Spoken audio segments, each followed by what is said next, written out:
கிறிஸ்துவுக்குள் பிரியமானவர்களே, உங்களுக்கு அன்பின் வாழ்த்துக்கள். இந்த வீடியோவிலும் கூட நான் உங்களோடு கூட ஒரு முக்கியமான விஷயத்தை சொல்ல விரும்புகிறேன். இந்த நேரத்திலும் நான் ஒரு விதையினை ஒரு பூத்தொட்டியிலே நடப்போகிறேன். நட்டாச்சு.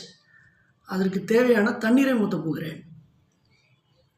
ஊற்றியாச்சு. சில நாளுக்கு பிறகு இந்த இடத்திலும் கூட ஒரு அருமையான செடியை காண முடியும். டண்டடாய்.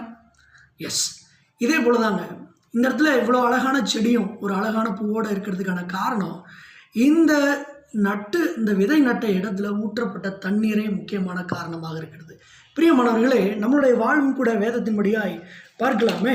எசேக்கியேல் 37வது அதிகாரத்தில் 10வது வசனம் இப்படியாய் சொல்லுகிறது, ஆவி அவர்களுக்குள் பிரவேசிக்க அவர்கள் உயிரடைந்து காலூன்றி மகா பெரிய சேனையாய் நின்றார்கள்.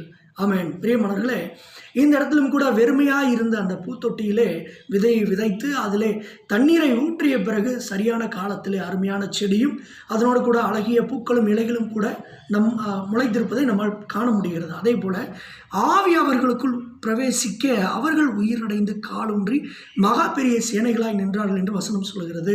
தேவனுடைய வார்த்தை, தேவனுடைய பிரசன்னம், தேவனுடைய அன்பு, தேவனுடைய கரம் உங்கள் மீது இறங்கும் பொழுது, உங்கள் மீது ஊற்றப்படும் பொழுது உங்களுடைய வாழ்வும் கூட என்னுடைய வாழ்வும் கூட இந்த அழகான செடியை போல வளர்ந்து பூக்களோடு கூட காணப்படும். நம்மளுடைய வாழ்வு தேவனில்லாத ஒரு வாழ்வானது அது ஒரு வெறுமையான வாழ்வாக காணப்படும். ஆகையினால் இந்த இடத்திலும் கூட தேவன் நம்மோடு கூட இடைப்படுவாராக. வறண்டு போன உலர்ந்து போன பகுதிகள் எப்படி உயிரடைந்து இருக்கிறதோ அதே போல என்னுடைய வாழ்வும் உங்களுடைய வாழ்வும் ஆண்டவருடைய நாமத்தினாலே அவருடைய பிரசன்னத்தினாலே உயிரடையும். இந்த அதிகாரத்தின்படியாக உலர்ந்த எலும்புகள் எப்படி உயிரடைந்ததோ அதே போல உங்களது வாழ்விலும் உலர்வடைந்த பகுதிகள் இனி அவ்வளவுதான் என்ற எண்ணுகிற பகுதிகள் எல்லாம் இயேசுவின் நாமத்தினாலே உயிரடையும்படியாய் உங்களை நான் அன்போடு வாழ்த்துகிறேன். கர்த்தர் தாமே உங்களை ஆசீர்வதிப்பாராக. ஆமென், ஆமென்.